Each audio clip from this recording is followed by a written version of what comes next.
Chapter 1. The lame gosling comes on stage. What kind of deeds would you expect, dear reader, of such a modest bird? Moreover, one that limps. A gosling isn't a hawk, a brave, high-flying predator with strong talons. And neither is it a gull, the untiring traveler gracefully circling over rivers, or following the arcane routes of streams above the boundless sea. No, a gosling is a more humble being, a young duck with clumsy, breathless flight that mostly enjoys floating on water or venturing on land for just a few meters, nothing more. A domestic gosling is indeed even less than that.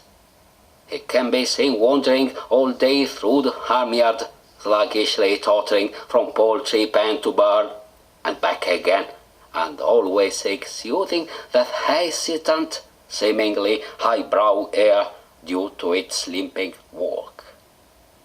Lastly, we are not authorized to identify the notorious call "quack, quack" as the expression of a particular inner activity of intellect or of imagination. No, a gosling in captivity is of less worth than a wild one.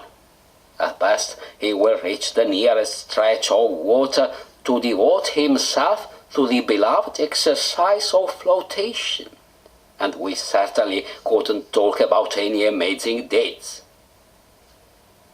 Yet, if we compare him to that wing-clipped bird living only on farms, that is the cock with his wife, the meek and silly hen, the condition of our gosling could appear to be undeniably superior. Cocks survive only in captivity, having renounced the nobility of flight since time immemorial. And all the remaining pride of this species seems to be the famous call of the crested male. The bold song we believe to be a greeting to the rising sun, though I can assure you I have heard it at any time of the day or night. It can't be denied, however, that the well-known call has risen to literary dignity. So often it has appeared in poetry and in prose.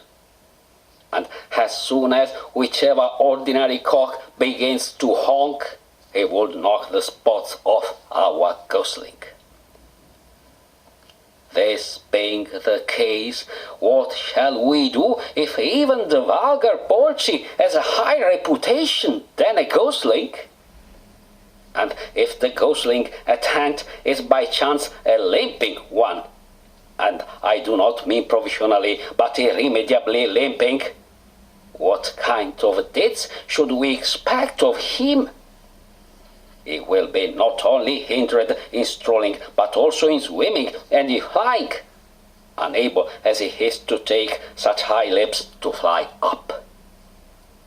So should we gaze at him as he taught us to float on the nearest muddy puddle, or approach a more limping pool without daring to plunge into its currents? Should we have enough heart to stand by him while pausing to look at finer specimens of his breed, or sadly staring at the changing hues of the liquid element in which is reflected the sky, the endless sky where he will never experience the freedom of light? What pain we should feel! Yet it's no use sinking into sentimentalism. Let's continue instead with our analysis in all its baseless precision.